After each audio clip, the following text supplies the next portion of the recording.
Grécia Antiga. O berço da civilização ocidental. Por mais de 1000 anos, esse povo forte e carismático desenvolveu os mais avançados feitos tecnológicos que o mundo já vira. So you have the appearance of a new generation of thinkers. And you have a reason to build things, to understand nature, to create technology. Obras de engenharia tão impressionantes que os povos antigos acreditavam que haviam sido construídos pelos deuses. One thing that we should really wonder is how on earth these people managed to lift these truly huge, gigantic stones. Essas maravilhas tecnológicas foram estimuladas por líderes cuja sede de grandeza uniu um povo e os lançou às alturas de um império.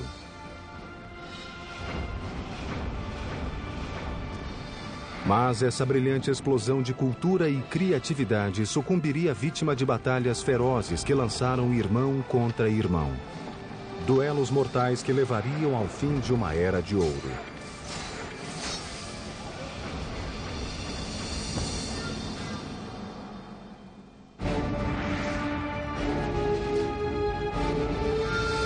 Construindo um império. Grécia. Setembro de 480 a.C. Amanhecia na ilha de Salamis e sobre o estreito canal que a separava da Grécia. O mar calmo não dava sinais da grande batalha que estava prestes a começar ali. Mas no fim do dia o Mediterrâneo estaria vermelho, tinto de sangue.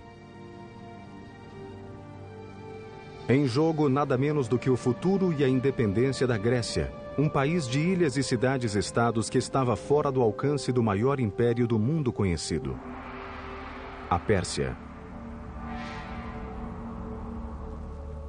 Persia was the world superpower of its day. Enormously wealthy, enormously self-confident, the greatest multi-ethnic, multicultural empire the world had seen. No horizonte, uma força invasora de proporções épicas.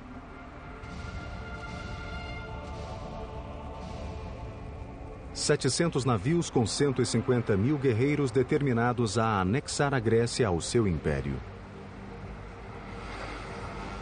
Mas um grego estava alerta e pronto para a batalha. Seu nome, Temístocles, um almirante e político ateniense que há anos se preparava para esse momento. But going up against Persia, the world's greatest superpower of the time, would be no day at the beach for Themistocles. Hello, I'm Peter Weller. First of all, the Greek naval fleet was outnumbered 2-1. Second of all, Themistocles faced the almost insurmountable problem of trying to unite a completely disparate and contentious group of warriors into one command. You see, the good news about the civic development of ancient Greece was the city-state. Each of these city-states was sort of a self-contained, self-reliant mini-country within Greece. But the bad news about the civic development of ancient Greece was the city-state. Because inasmuch as each of these city-states sort of spoke the same lingo, worshipped the same gods, there was really no sense of a national unity, and their only priority was their own particular regional and cultural agenda. At best, they didn't get along. At worst, they were violently at each other's throats. Se existia alguém que podia unir os atenienses, esse alguém era Temístocles. Um homem que não vinha da aristocracia e não se envergonhava que seus conterrâneos soubessem disso. He was always an outsider, and he saw himself as an outsider, and he prided himself on his lack of polish. He said that he might not know how to tune a lyre or to sing well, but he knew all you needed to know to make a city great and free. Não era a primeira vez que Temístocles enfrentava os persas. 10 anos antes, uma força persa menor invadira a Grécia pela primeira vez e lutara contra os atenienses e seus aliados na cidade de Maratona. Agora Temístocles levaria aquela experiência para Salamis e concentraria sua estratégia em uma falha que ele detectara na máquina de guerra persa, a marinha. He understood that the water was not the Persians' natural element. Persia was a land power. In fact, Persian religion considered salt water to be demonic. Temístocles queria que os gregos construíssem uma marinha diferente de tudo o que o mundo já vira. O trabalho começou imediatamente em um ritmo intenso para construir uma frota de 200 triremes, o navio mais mortífero do mundo antigo. Trireme's about 130 feet long. It's light and sleek, and it's tipped with a wooden ram covered in bronze at the water level, and that is the offensive weapon of the trireme. Might think of the trireme actually as a guided missile. O trireme consistia de 170 remadores em 3 níveis separados. 62 no nível mais alto, 54 no meio e 54 no mais baixo. No nível mais baixo, os remadores sentavam-se tão baixo no porão do navio que seus remos ficavam a apenas 45 centímetros acima da linha do mar. So you have a ship, a wooden ship, that is powered from the oars. It can go up to 8 knots, or 9 knots, which is an amazing speed for the ancient world. And it can attack like a missile. And the rowers, of course, have to learn how to work as a team. They have to learn to row together in unison, which is an easy thing to begin to do, but a very difficult thing to master. A frota de triremes de Temístocles ficou pronta em poucos anos e no tempo exato. Na primavera de 480 a.C., a Pérsia lançou um maciço ataque contra a Grécia. Temístocles sabia que a frota persa era maior que o conjunto da frota grega na proporção de 2:1. Então ele engendrou um plano simples, mas ardiloso para manter os gregos unidos e nivelar as forças. He had to turn a disadvantage into an advantage, the fact that he had fewer ships than the Persians. So he had to lure the Persians, if you like, into such a battleground that they could not advance the whole ranks. So he can actually concentrate their power and strike it. So the best place that he could do that was at the Straits of Salamis. Temístocles engendrou um ardil para atrair a frota persa aos estreitos de Salamis. Themistocles was a very cunning man, a great trickster. Themistocles knew that the Persians preferred to win battles through diplomacy, through intimidation, and through buying traders. Na véspera da batalha, ele mandou um serviçal de confiança para o campo persa. O serviçal fez o papel de traidor, contando ao rei persa que os gregos estavam desorganizados e que, se os persas enviassem seus navios à noite, poderiam surpreender a marinha grega pela manhã. Os persas morderam a isca. And so at dawn, the Persians discovered to their shock that the Greek fleet, instead of being about to flee, was getting into battle formation, and that they, the Persians, would have to fight. So it was a perfect setup of a battle by Themistocles. 200 triremes, movidos por 34.000 remadores gregos, se dispuseram em linha, não cedendo espaço para os persas manobrarem nos estreitos. A armadilha funcionou perfeitamente. Os ataques se mantiveram pelo dia todo. Os triremes gregos cercavam os navios persas e depois arremetiam com suas vigas dianteiras. And the Persian officers died in unusually high proportions. A batalha foi tão confusa, caótica e apavorante que ao fim do dia os gregos sequer tinham certeza de terem vencido. Mas os milhares de cadáveres inimigos nas praias de Salamis revelavam uma decisiva vitória grega. Algumas fontes históricas afirmam que os persas perderam 200 navios e os gregos 40. Os persas que não tinham se afogado eram mortos por soldados gregos que esperavam na praia. Had the Greeks not won the Battle of Salamis, the Greek civilization, or ancient Greece, its values that we all share in our today's world, may never have been there. Após a formidável vitória em Salamis, Temístocles foi aclamado herói. Mas suas ambições pessoais começaram a fazer crescer o ódio de seus muitos inimigos políticos. Foi só uma questão de tempo até que a cólera da Assembleia transbordasse. Athens at this time had a practice called ostracism, an annual unpopularity contest, in which the people would vote for the politician who they felt was most disruptive, most dangerous to the political process, and they would exile him for 10 years. Em 471 a.C., Temístocles foi condenado ao ostracismo. Por uma assombrosa ironia, foi obrigado a pedir abrigo ao inimigo que tanto se esforçara para derrotar.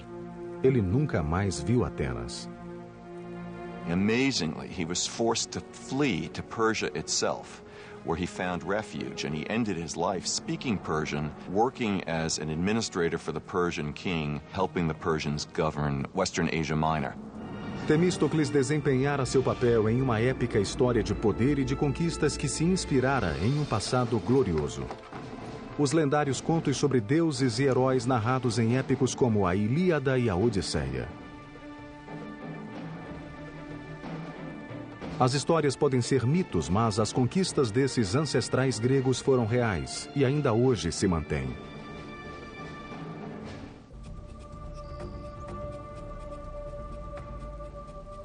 Por volta de 1300 a.C., um povo que falava uma forma antiga da língua grega habitou grandes porções da Grécia.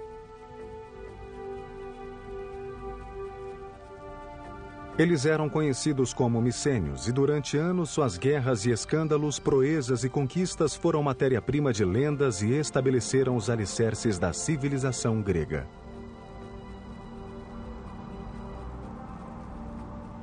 Micenas, a capital, era rodeada por uma cidadela maciça construída ao longo de 150 anos.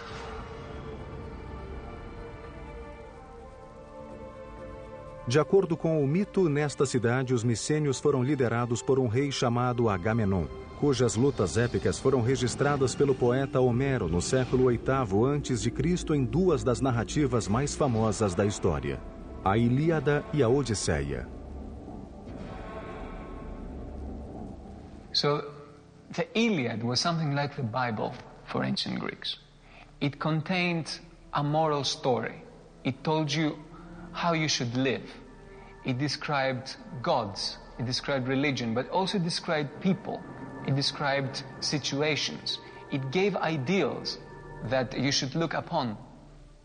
As narrativas da Ilíada e da Odisseia tornaram-se famosas.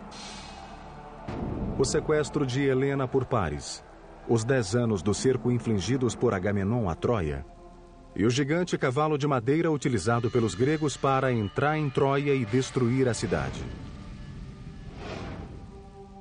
Embora as proezas de Agamenon durante a Guerra de Troia tivessem sido heróicas, seu retorno a Micenas não teve uma recepção muito calorosa. Ele foi assassinado pela própria esposa.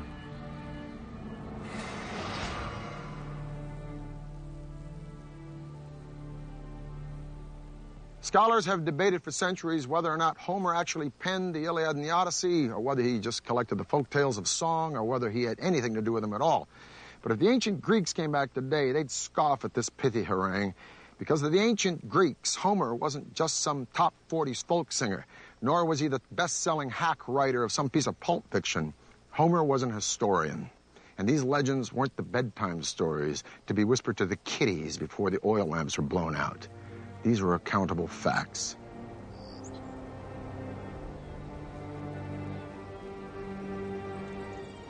This is what is left of Mycenae, the capital city of which Homer writes, and where many, including me, would like to believe that Agamemnon really ruled.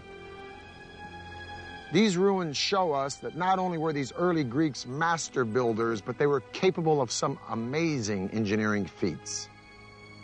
As you approach Mycenae, first thing, of course, that you will see is the fortification walls, which are very impressive. And immediately you have this feeling of awesome.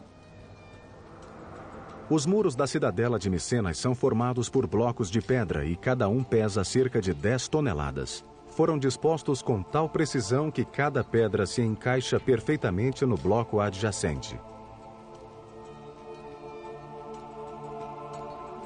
Mas, como vista inspiradora, nada em Micenas chega perto da colossal entrada principal da cidadela, o Portal do Leão. This is the Lion's Gate, the main gate to the citadel of Mycenae. It is one of the most stunning structures of all of early antiquity. It is an imposing piece of symbolism. It is an imposing piece of engineering. 2 lions standing fully upright, their paws on the base of a column. Their heads, which are missing, would be turning outward. Anybody approaching this gate would know that Mycenae stood for one thing: power. Structurally, the gate looks to be a standard engineering practice of post and lintel construction. These vertical elements here, these massive piers, are the posts supporting the lintel, the horizontal element, which weighs about 12 tons. But it is above the gate where the lions live that the engineers took it one step further.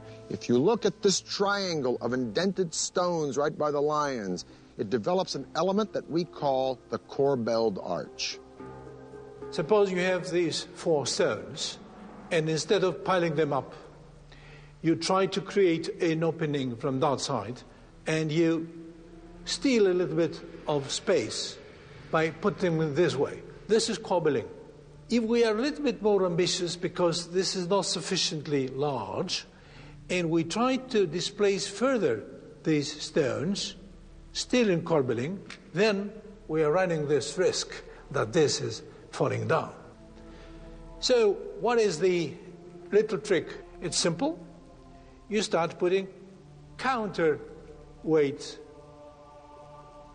behind each of these corbelled stones. Now, this triangle, first of all, we should say that this is a true Mycenaean innovation. This is something that we see for the first time, most probably worldwide. So in that sense, we are looking at something that's very innovative, very new. Os engenheiros micênios levaram o arco avançado passo além. Eles aplicaram a ideia para criar revolucionário espaço interior com uma cobertura chamada abóboda. A cobertura era utilizada em apenas tipo de construção: túmulos. Como os egípcios, os micênios construíram estruturas extraordinárias para abrigar seus líderes mortos.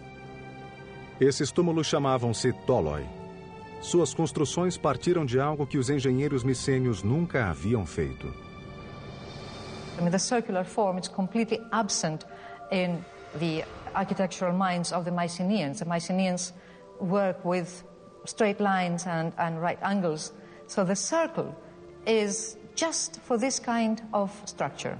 So that makes the impression and the symbolism of the circle as related to death even stronger. Construir tóloi era gigantesco empreendimento de engenharia. O primeiro passo era cavar a lateral de uma colina. So they dug this trench, and this trench would form the dromos, which means in Greek road or way. In this case, it's a walkway to the tomb, and it's flanked on each side by these beautiful almond stones set in lengthwise and edgewise.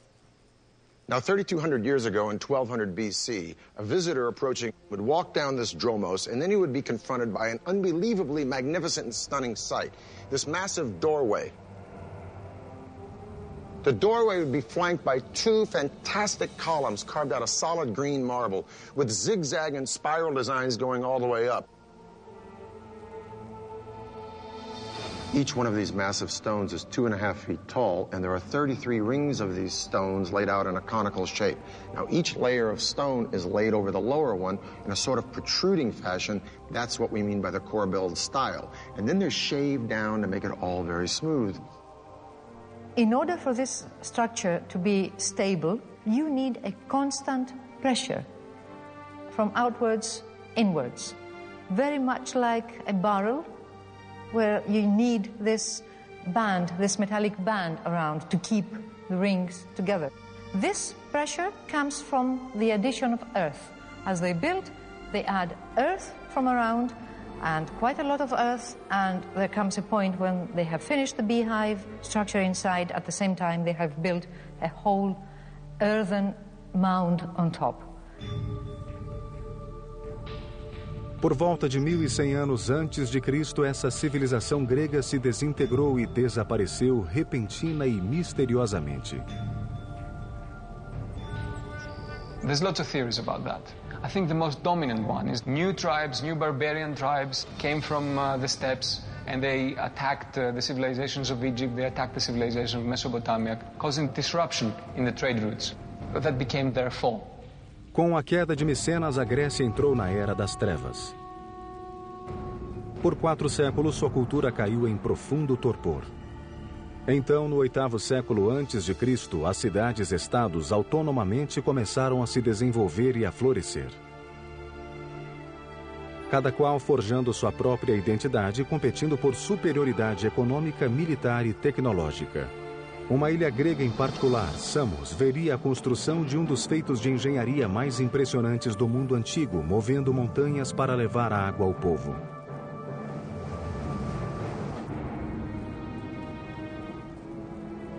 Esparta, Atenas, Corinto, Tebas. Estas são apenas algumas das mais de 100 cidades-estados que emergiram por toda a Grécia 400 anos após o desaparecimento da civilização micênia. Antes do advento da democracia na Grécia, muitas dessas cidades-estados eram lideradas por um único governante, chamado de tirano na Grécia Antiga. Por volta de 540 a.C., um tirano chamado Polícrates governou a ilha e cidade-estado de Samos, no mar Egeu Oriental.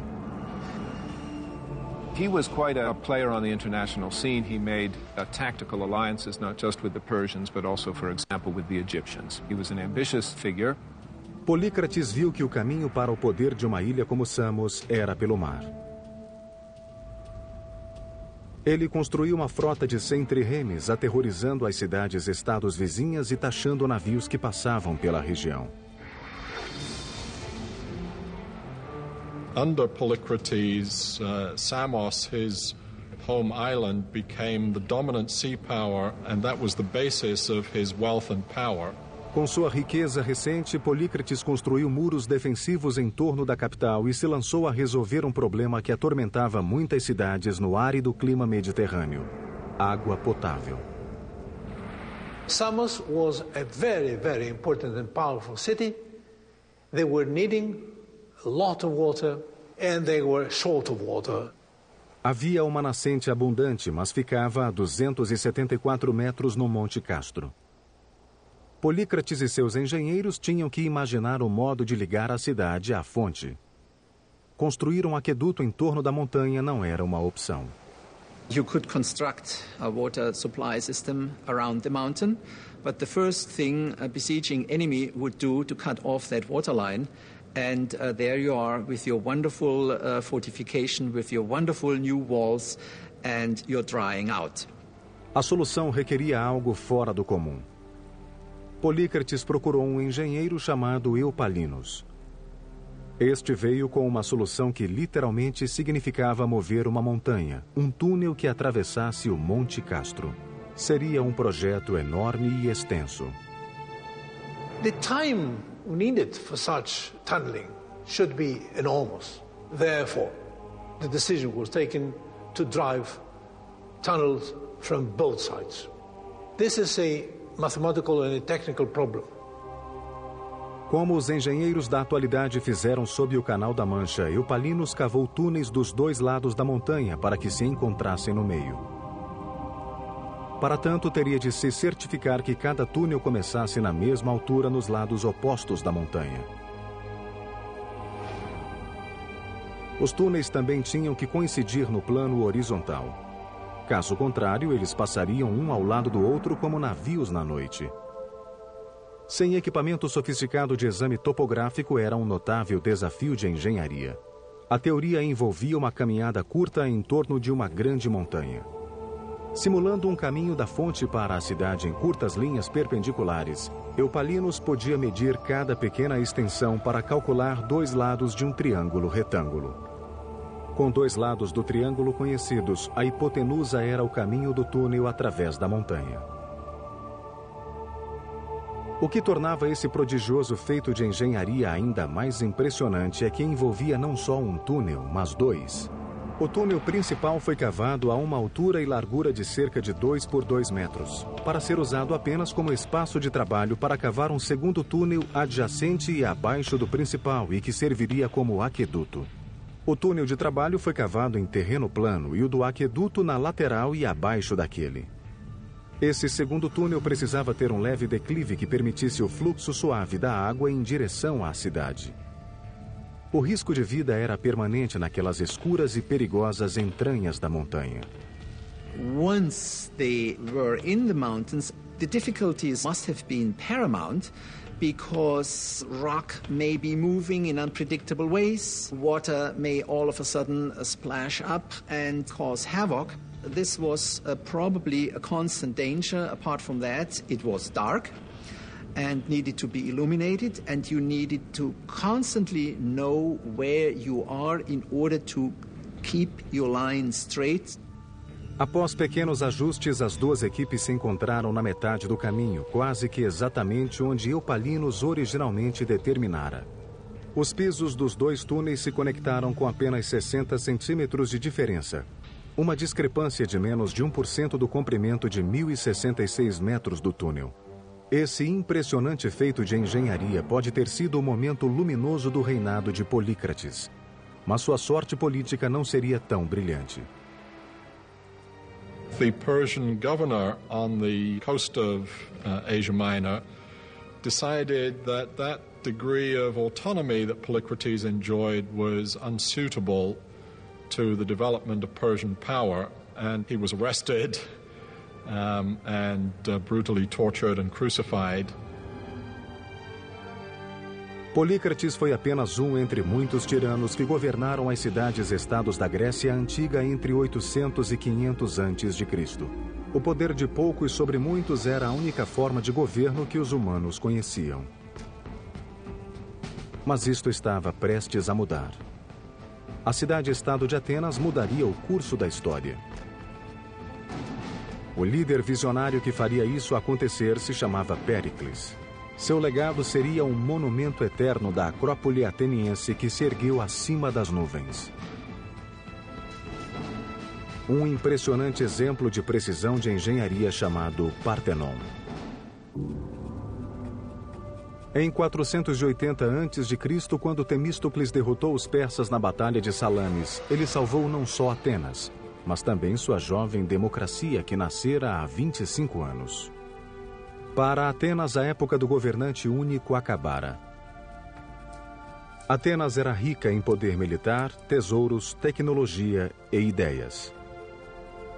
Estava pronta para sua época de ouro e um homem a conduziria até lá. Seu nome era Péricles, um intelectual democrata e esclarecido que apoiava as artes. Mas Péricles também expandiria o poder ateniense através de outros meios, inclusive ameaças, suborno e força bruta.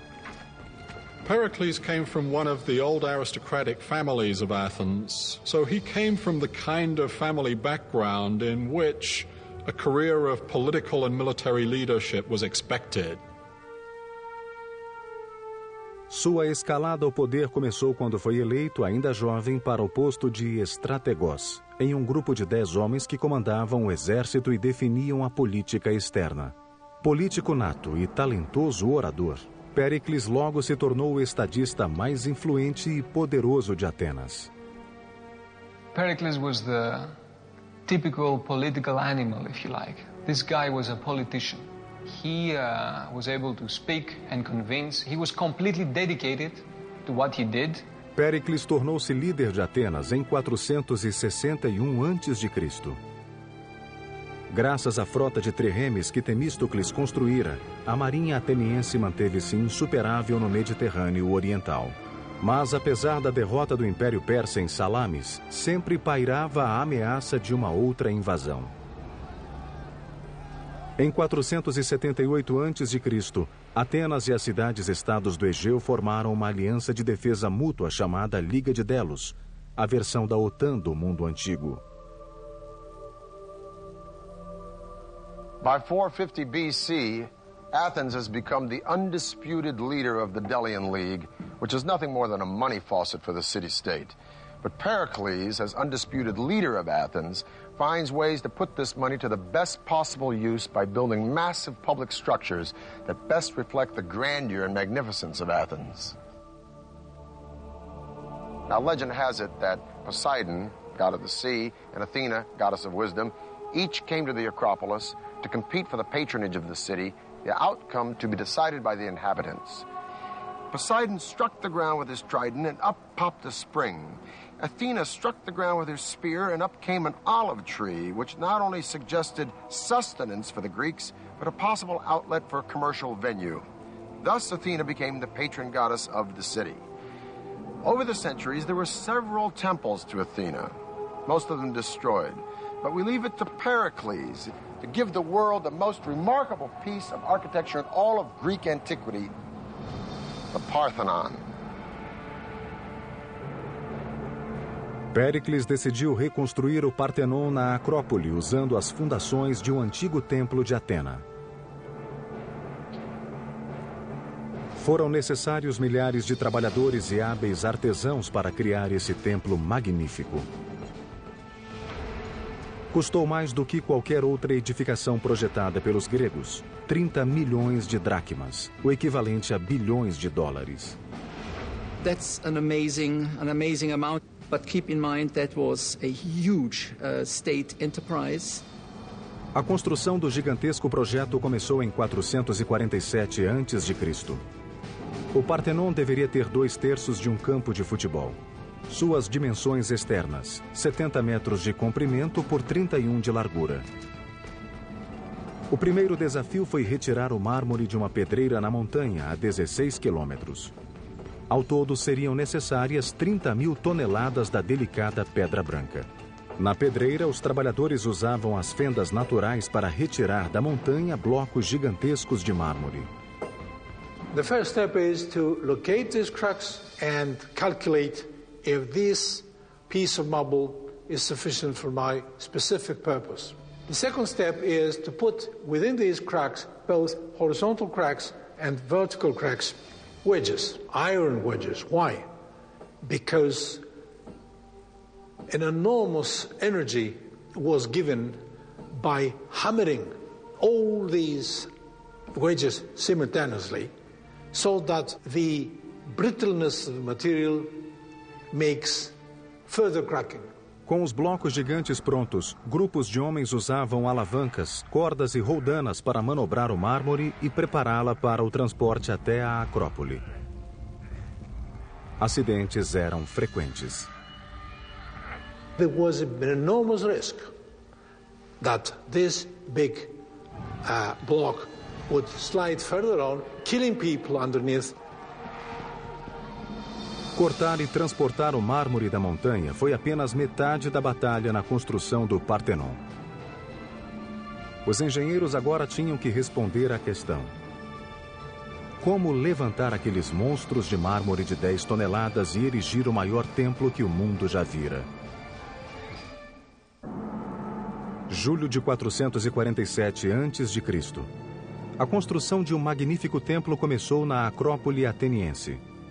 O Partenon era o grande projeto de Péricles, um líder dinâmico e ambicioso que levaria Atenas a uma idade de ouro jamais vista na Grécia Antiga.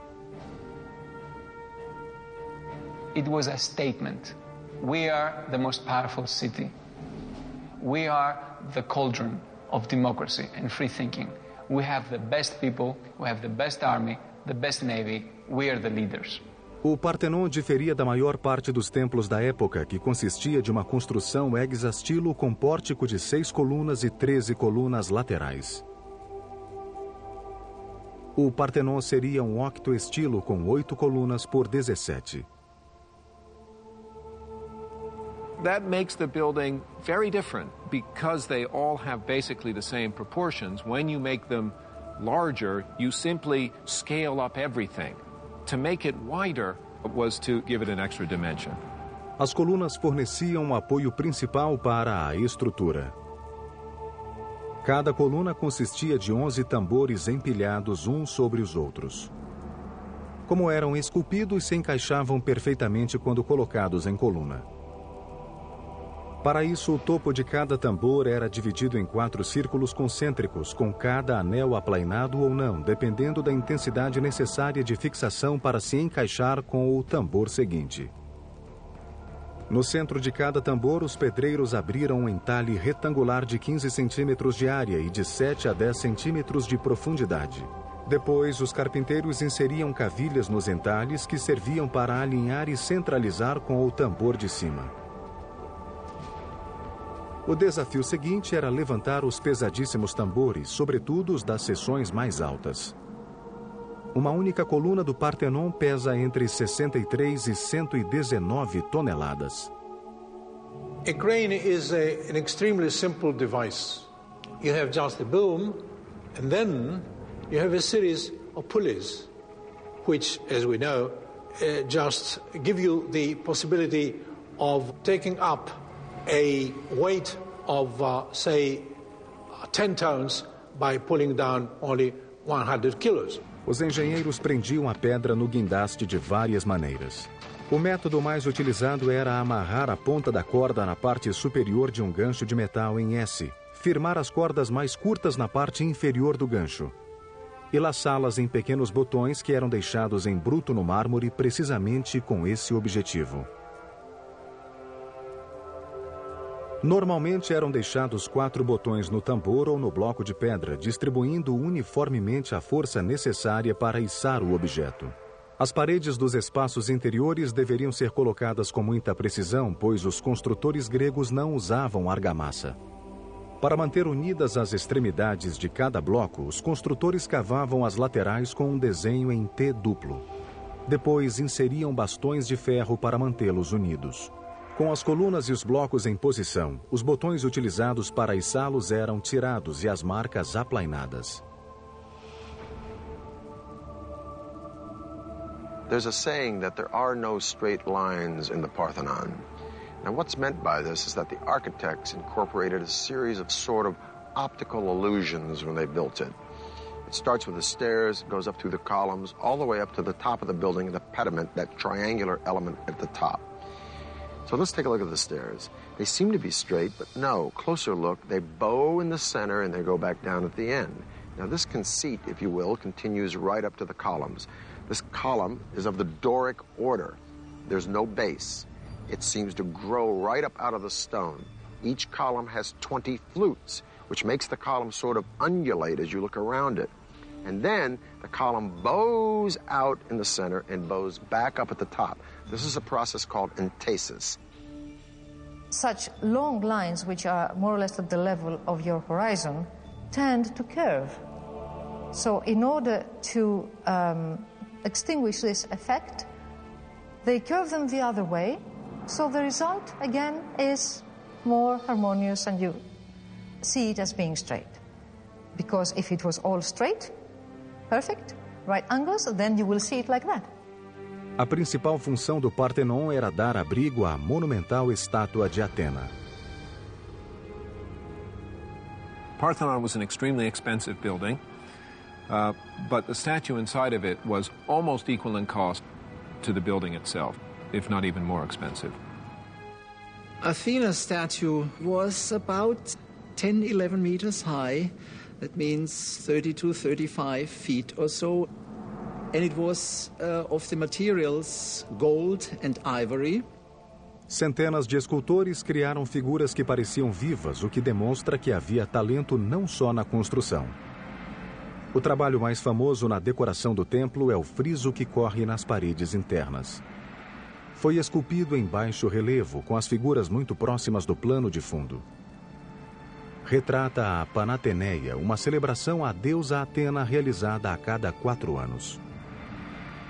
What survives on the site of the Parthenon today are the white marble remains of the building. In antiquity, not only the sculptures, but also many other parts of the building were richly decorated with paint. Porém, nem todos os cidadãos ficaram encantados com o Partenon. Alguns consideravam o projeto de estimação de Péricles horrível e um simples monumento à sua própria glória. Now, many Athenians hated the Parthenon, the temples. They thought it was disgusting. They thought it was terrible. Plato didn't like it at all. For many Athenians, when they saw in their holiest of holies, if you like, those new buildings coming up, buildings that had incorporated novelties, buildings that were making a break from the past. Os murmúrios de descontentamento em Atenas não se limitavam ao Partenon. Como Péricles continuava a expandir o domínio de Atenas, seus rivais começaram a conspirar contra ele. Em pouco tempo, começaram a lançar ataques aos seus aliados. No topo da lista estava uma mulher bonita e culta chamada Aspásia, membro da elite da casta hetera e companheira de Péricles. Hetairai were high-class courtesans, often compared, for example, to geishas in Japanese culture. Hetairai moved in the top circles in Athenian and Greek cultural life. Em Atenas, as mulheres deviam se submeter ao domínio dos homens, mas Aspásia era a exceção à regra. Péricles a tratava como igual, e sua companheira rapidamente se tornou parte da elite ateniense. But they became a well-known couple, and to the sort of astonishment and some scandal of the Athenian people, Pericles was even to be seen actually kissing Aspasia publicly. And of course, public displays of affection were not anything that one expected to see in classical Athens. Em 432 a.C., após quase 15 anos de construção, o Partenon foi finalizado. Essa homenagem a Atena fez o que Péricles queria: divulgar o poder de Atenas para o mundo. Ironicamente, a supremacia que o Partenon simbolizava já estava em declínio. E Esparta, o inimigo de longa data de Atenas, em ascensão.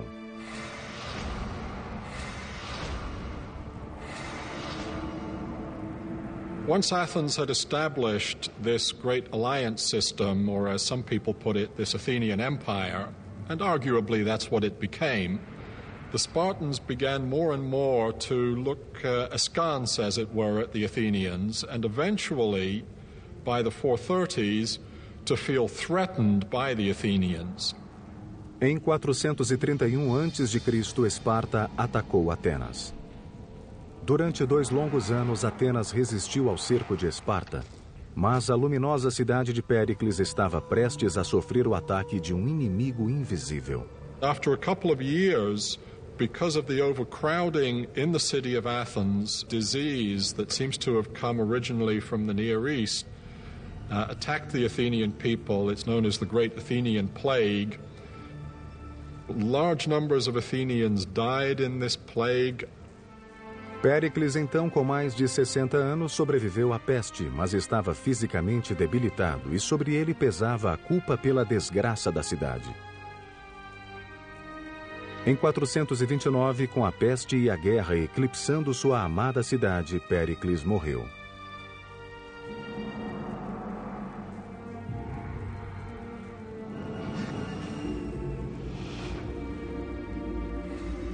O conflito sangrento entre Atenas e Esparta, conhecido como a Guerra do Peloponeso, continuou por mais 25 anos. Até que em 404 a.C., Atenas sucumbiu. With the end of the Peloponnesian War, the time of Pericles and the dominance of Athens was over. Great marvels of Greek culture and Greek engineering would live on. And the irony was that the two men, the two purveyors of the fantastic legacy of classical age of Athens, were not Athenians at all. The names of these two men would be synonymous not only with conquest, but with Hellenism, the spreading of the Greek ideal of culture and value throughout the world right on up to our own modern day. These two men were Philip II of Macedonia and his son, a man who would be the envy of every single general and emperor from Julius Caesar to Napoleon to George Patton. A man who would traverse most of his known world in his short 33 years, that student of Aristotle and self-proclaimed God, Alexander the Great. I'm Peter Weller for the History Channel.